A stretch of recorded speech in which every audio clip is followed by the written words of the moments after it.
it's a completely different type of movement and activity than anything else you're gonna get. It's not the adrenaline of like fast racing carts or zipping down a hill or anything like that on skis.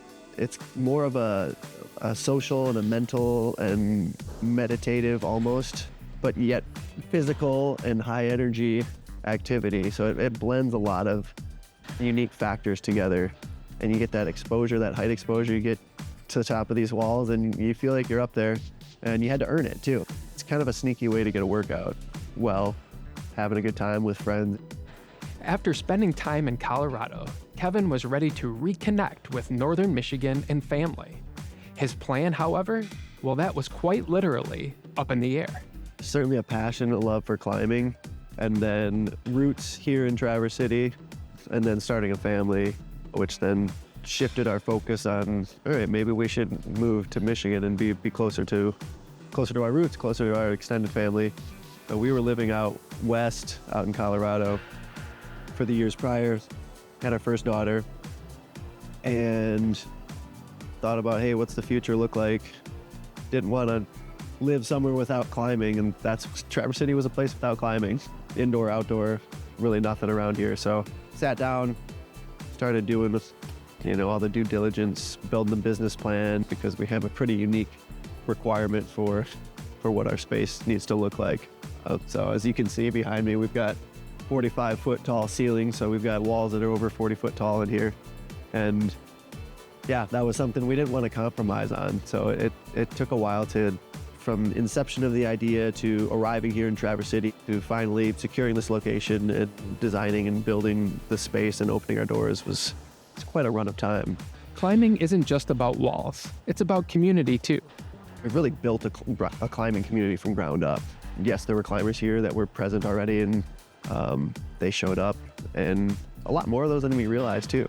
But a whole host of brand new climbers, and a lot of those people have fallen in love with it too. So I've really given them an opportunity to engage in a new hobby, find a new passion, relate with people that they can do it with.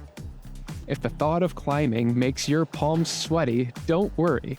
Elev8 is friendly for beginners too. We have climbers of all levels. We've had climbers in here that are, competitive climbers that go to youth nationals. And then we've had people in here that have never seen or touched a climbing wall and have no idea what it is or what it means. And then there's different disciplines of the sport as well.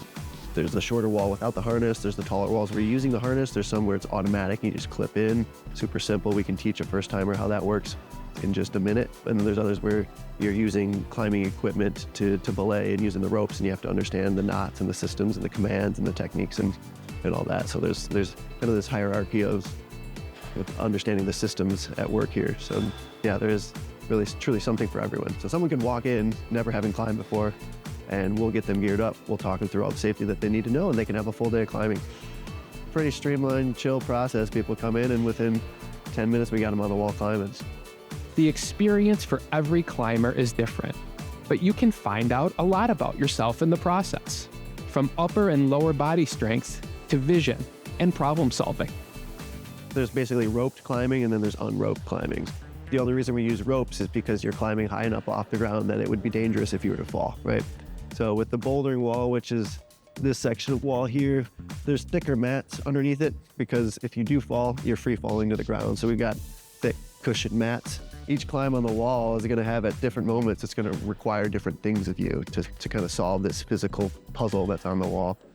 In here, it's super supportive too. It's pretty unique. When people are climbing, it's not a head-to-head competition against someone else. It's not one team versus another. We're not necessarily comparing how I did with how you did. I'm comparing how I did with how I did last time, maybe, on that route, or how I want to be able to do, right? So it's kind of us against gravity and the wall. When you climb, everyone wants to see you succeed. And people share movement ideas. If someone's like, hey, I'm stuck on this, what do you got any ideas for that? And people share that intel.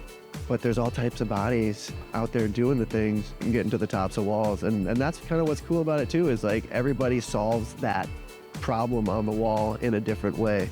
So, if I climb with my daughter, who's half my height, she's gonna climb something way differently than I am.